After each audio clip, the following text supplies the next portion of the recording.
impression.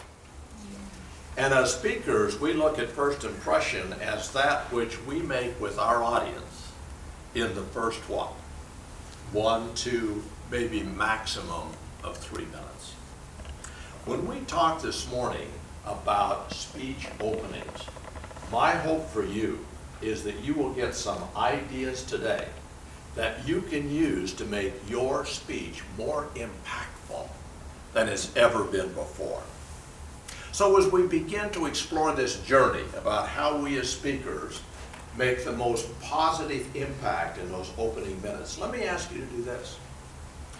Think of yourself for a moment, not as the speaker, but think of yourself in an audience. You know, it's hard to believe for us sometimes that we spend a lot more time listening to others than we do speaking, don't we? Now, when we're listening to other people, here's a presentation that's going to be given to us. I'm in this audience. What am I thinking about? What am I hoping for?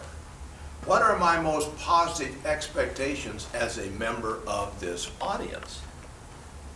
Well, generally it falls into one of 2 categories. Boy, I hope this is a good speaker. Boy, I hope this person keeps it moving. Or, boy, I hope this person slows down enough that we can get the major points. I hope this person will be entertaining. I hope this person will use lots of stories.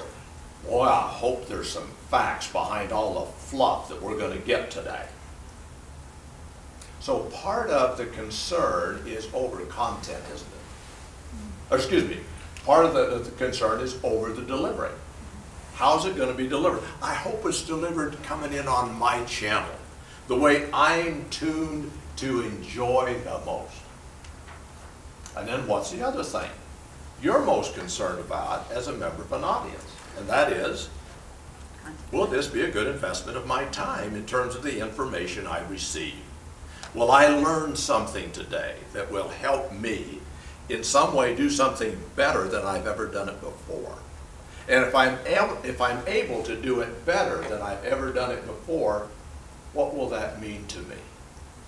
What will the benefit of that be to me? You know, I have some goals. I have some challenges in life. I have some unresolved problems. I have some unrealized opportunities. Boy, I'm hoping I get some ideas today I can use to help me resolve some of those problems, to help me capture some of those opportunities. Okay, those are my expectations. Here comes the speaker. Now, if you look at yourself as a speaker from the viewpoint as the member of an audience, you know what you must do to capture attention and build rapport during the first 3 minutes, don't you? Because after all, you're an expert audience member. And as an expert, what the speaker is to do is to meet the needs of those expert listeners with a presentation that will be consistent with their comfort zone for receiving information, and with content that will be relevant to their goals and aspirations and help them feel as though what they learned was truly worthwhile. The question is going to be, did you establish rapport with me? Do I see you as relevant, friendly, caring? With interest being there, right? Establishing. Well, and that's the second one. The second one is relevance. Do you establish in the first few minutes that your content is going to be valuable to me? How did I do that in my little opening? Tailor-made for us. Mm-hmm. Tailor-made for you? Yeah. Well, who should openings be tailor-made for? The audience. To keep this very relevant to you, let's take, for example, the Rotary 100. Mm-hmm.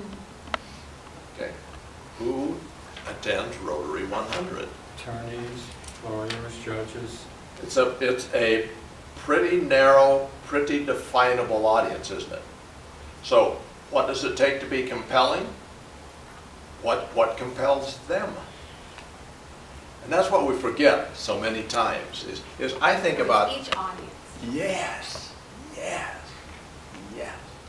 And if there's anything we can learn in lab, it's that being relevant to each audience. One of the advantages we used to have when speakers didn't have to be that specialized, we could be more generalist, is we learned so much from the different audiences. And one of my advantages today is that I'm able, you tell me an audience, and I can tell you 2 or 3 things that will be important to them, just from past experience of working with them. We went through a phase 15 years ago, I guess, where every speaker came up with a 327-page pre-preparation questionnaire they sent to their clients. It started with a quick phone call. Tell me a little bit about your group. It evolved into, for the more analytical ones, a 300-page survey. The intention was good, wasn't it? The intention was, help me find out who this audience is so I can be relevant to them. And if you can't establish some relevance, these are I think the key words as we focus on this on May 10th, is my content has to be seen as relevant to them. What I say in those first 3 minutes has to get them saying the same thing you say when you're an audience member. I hope this is going to be helpful to me. Okay, I got your list too. You are superb in articulation, and you have a great command of the language, so already commands our respect in those first couple of seconds.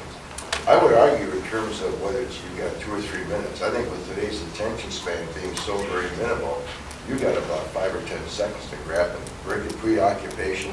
And you don't let, you talk about the time with Benjamin Franklin. You got to grab them right away.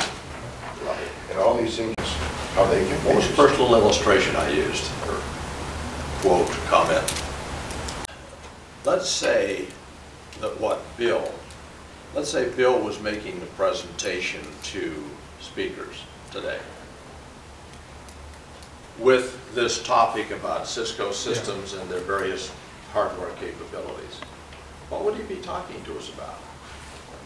How we can reach audiences without having to travel. The emerging market, the new environment in which you may be called upon, and if you don't understand it, they're not going to hire you. Today, your opportunity to stand in front of an audience might depend upon your ability to stand in an empty room with nothing but electronic equipment staring back at you. Are you prepared for that? So, we used to feel as though the humor was an absolute requirement. We've gotten well beyond that. As a matter of fact, starting a talk with a joke in many cases is probably the worst thing you could do, depending audience and situation. So the old requirement that there had to be humor in the opening, they had to know you were going to be funny in some way, is I don't think ritual now as much as it used to be.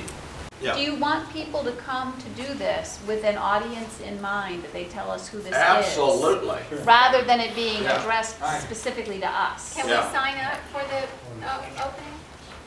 Sure. Yes. Okay, let me do. Thank you.